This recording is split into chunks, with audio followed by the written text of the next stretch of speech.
दोस्तों इस वीडियो में बात करेंगे झारखंड एसएससी पुलिस कांस्टेबल का अगर आप फॉर्म भरना चाहते हैं तो किस प्रकार से फॉर्म को भरेंगे। स्टेप बाय स्टेप मैं आपको जो एक लाइव फॉर्म फिल करके बताऊंगा। सिर्फ रजिस्ट्रेशन प्रोसेस नहीं, रजिस्ट्रेशन करने के बाद से फी पेमेंट कैसे जमा करेंगे, फोटो सिग्नेचर कैसे अपलोड करेंगे, डिस्ट्रिक्ट का प्रेफरेंस कैसे देना है, मतलब पूरा कंप्लीट प्रोसेस हम आपको जो है इस वीडियो में बताने वाले हैं। आप सबको मैं बता दूं, जिस दिन से आवेदन स्टार्ट हुआ है उस दिन से सिर्फ और सिर्फ रजिस्ट्रेशन हो रहा था, पेमेंट नहीं हो रहा था, फोटो सिग्नेचर नहीं अपलोड हो रहे थे, इसके अलावा डिस्ट्रिक्ट प्रेफरेंस नहीं आप लोग डाल पा रहे थे। लेकिन अब जो है पूरा प्रोसेस स्टार्ट हो गया है। अगर आप एक नए कैंडिडेट हैं और आज ही फॉर्म भरना चाहते हैं तो आज ही आप रजिस्ट्रेशन करके पूरा कंप्लीट अप्लाई ऑनलाइन का ऑप्शन मिलेगा, आप इस पे क्लिक करेंगे। जैसे आप इस पे क्लिक करेंगे आपका यहाँ पे जो आवेदन फॉर्म खुल जाएगा। तो पहले हम यहाँ पे रजिस्ट्रेशन प्रोसेस को समझते हैं। तो हम यहाँ पे क्या करते हैं, पहले रजिस्ट्रेशन करते हैं, उसके बाद से हम जो है लॉग इन करेंगे, लॉग इन करके पेमेंट करेंगे और उसके आगे का जो भी प्रोसेस है हम आपको पूरा कंप्लीट यहाँ पे दिखाने वाले हैं। तो चीजों को ध्यान से देखिए और समझिए कि कैसे आपको फॉर्म को भरना है। आप अदर स्टेट से हैं तो भी आप फॉर्म को अप्लाई कर सकते हैं। 10वीं पास भर्ती है, मेल फीमेल दोनों कैंडिडेट्स फॉर्म को अप्लाई कर सकते हैं। पहले इसमें आपका जो है फिजिकल होगा, फिर आपका जो रिटन एग्जाम होगा और फिर मेडिकल हो जाएगा। तो 3 स्टेज में आपका यहाँ पे एग्जाम होने वाले हैं। तो चलिए समझते हैं। पहले यहाँ पे अपना फर्स्ट नेम लिखेंगे, यहाँ पे लास्ट नेम लिखेंगे, यहाँ पे अपना जो है फुल नेम लिखेंगे। अब फुल नेम में यहाँ पे जो भी आप फर्स्ट मिडिल या लास्ट करके आप लिखे हैं उसको यहाँ पे पूरा लिख देना है। जैसे मान लीजिए आपका नाम दीपक है तो यहाँ दीपक, और यहाँ कुमार, और यहाँ सिंह है तो यहाँ सिंह लिख दीजिए, और फिर यहाँ पे पूरा नाम लिख दीजिएगा दीपक कुमार सिंह।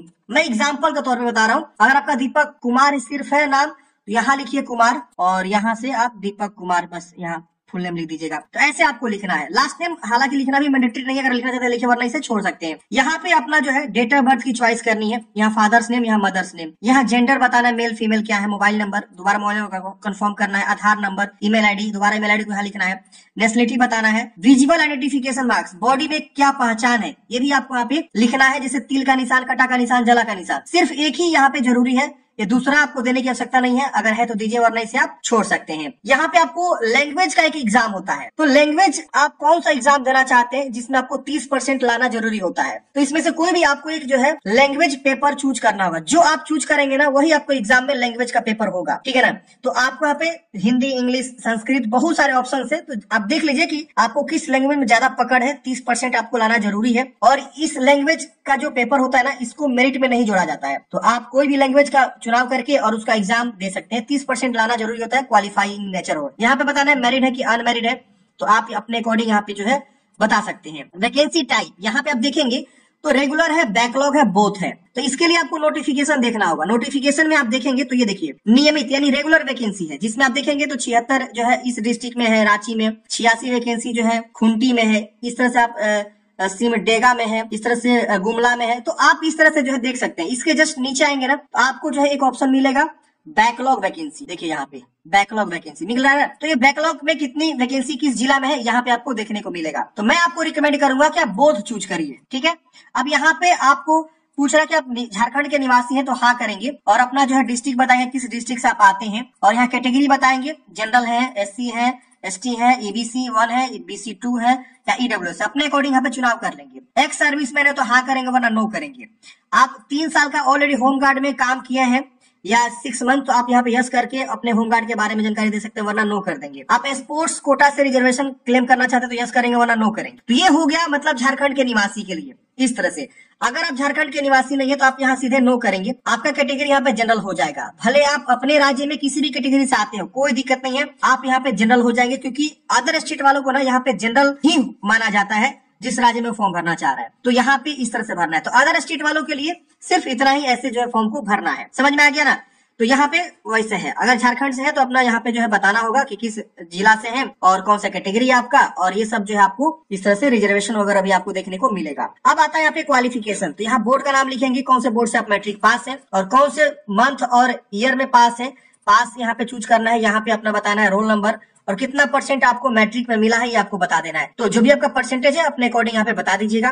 फिर यहाँ पे जो है अपना एड्रेस लिखना है। तो एड्रेस जैसे भी आपका हो वैसे आप अपना एड्रेस लिखिएगा। 2 लाइन दिया हुआ है, लाइन 1 लाइन 2, दोनों लाइन को यूज करते हुए प्रॉपर एड्रेस को लिखना है। फिर यहाँ पे सिटी, फिर यहाँ राज्य, फिर यहाँ डिस्ट्रिक्ट, फिर यहाँ पिन कोड लिखना है। ये कोरेस्पोंडेंस एड्रेस यानी पत्राचार का पता है। परमानेंट एड्रेस यहाँ पे मांग रहा है, तो अगर आपका परमानेंट सेम है इसको टिक करेंगे, सेम सेम कॉपी हो जाएगा। अलग है तो अलग अलग भी आप लिख सकते हैं। फिर यहाँ पे प्रीव्यू एंड सबमिट पे क्लिक करेंगे। सबमिट एंड प्रीव्यू करते हैं फ्रेंड्स, यहाँ पे आपका सारा जानकारी शो होगा। आप जानकारी को वेरीफाई करिए कि जो भी आपने यहाँ पे जानकारी दिया है सब चीज सही है। अगर इसमें कुछ भी गलती है तो आप यहाँ एडिट कर सकते हैं, नहीं गलती है तो इसको डिक्लेयर करेंगे और इस कैप्चा कोड को भरेंगे और सबमिट एंड नेक्स्ट पे क्लिक करेंगे। सबमिट एंड नेक्स्ट पे क्लिक करते ही आपका पहला स्टेज कंप्लीट हो जाता है और इस प्रकार से सक्सेसफुली लिख देता है आपका नाम और यहाँ पे एक रजिस्ट्रेशन नंबर मिल जाता है और यहाँ पे आपको लॉग इन करने का ऑप्शन मिलता है। तो आप इसे जो है नोट कर लेंगे रजिस्ट्रेशन नंबर को। आपको हालांकि मैसेज भी आ गया होगा आपके ईमेल आईडी पे या मोबाइल नंबर पे, तो आप उसे भी जरूर चेक कर लेंगे एक बार। नहीं आया होगा तो आप इसे नोट कर लेंगे। फिर यहाँ पे आपको देखेंगे तो लॉगिन का ऑप्शन है, लॉगिन करेंगे। लॉगिन करते हैं यहाँ पे रजिस्ट्रेशन नंबर लिखना है, डेट ऑफ बर्थ लिखना है, फिर कैप्चा कोड भर के लॉगिन करना है। लॉगिन करते हैं फ्रेंड्स, यहाँ पे आप देखेंगे तो आपको डिस्ट्रिक्ट वैकेंसी लिस्ट खुल के आएगा। अब यहाँ पे आपको जो है ना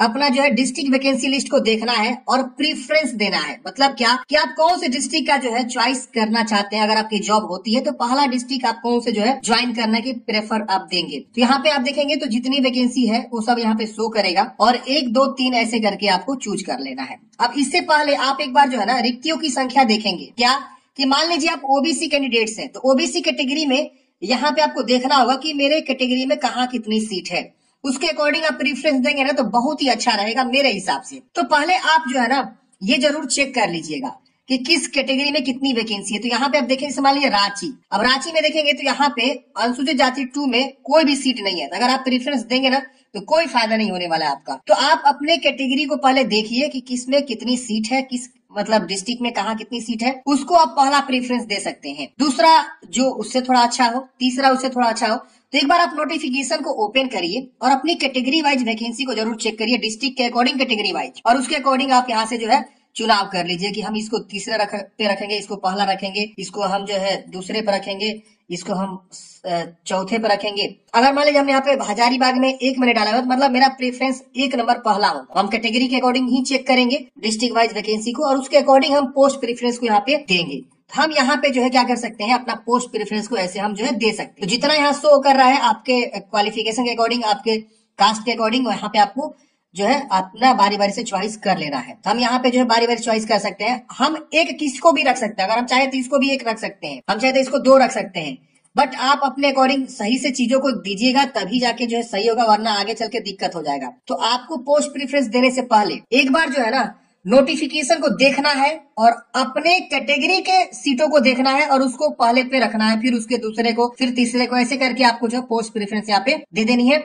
और उसके बाद से यहाँ पे वैकेंसी सबमिशन एंड नेक्स्ट वाले ऑप्शन पे क्लिक करेंगे। अब हमारा जो है पोस्ट प्रेफरेंस यहाँ पे क्लियर हो गया। अब हमारा एप्लीकेशन फी यहाँ पे शो हो रहा है। आप यहाँ पे देख सकते हैं एप्लीकेशन फी आपका जो है 50 रुपया हो सकता है या 100 रुपया हो सकता है। तो आप यहाँ पे देखेंगे और उसके बाद से आप यहाँ पे पे नाउ वाले ऑप्शन पे क्लिक करेंगे। अब यहाँ पे लिख रहा है कि अगर आप पेमेंट ऑलरेडी जमा कर दिए हैं और आपका स्टेटस पेंडिंग है तो आपको जो है 2 दिन वेट करना है वेरिफिकेशन के लिए। तो इस तरह से यहाँ पे एक नोट में लिखा हुआ है, आप समझ लीजिएगा। अब यहाँ पे आपको पे नाउ का बटन मिलेगा, आप इस पे क्लिक करेंगे। अब यहाँ पे देखेंगे तो यहाँ पे आपको जो बिलिंग इन्फॉर्मेशन भरना है। यहाँ पे आप देखेंगे तो नेट बैंकिंग ही सिर्फ आपको मिल रहा है, मतलब आप नेट बैंकिंग आपके पास है। इसमें से कोई भी बैंक का देखें, bank of India, Punjab national bank, Canara bank और भी बहुत सारे यहाँ पे है। आप देखेंगे तो और भी यहाँ पे बहुत सारा बैंक का नाम दिया हुआ है। इसमें से कोई भी बैंक का आपके पास नेट बैंकिंग है तो आप इसके थ्रू क्या करेंगे, पेमेंट को जमा करें। तो यहाँ पे बहुत सारे हैं, हम किसी के थ्रू जो है क्या करते हैं, पेमेंट को जमा कर लेते हैं जो हमको अच्छा लगे। और आपके पास जो भी यहाँ पे इसमें से नेट बैंकिंग है आप उसका चुनाव करके यहाँ पे मेक पेमेंट पे क्लिक करके पेमेंट को जमा कर लेंगे।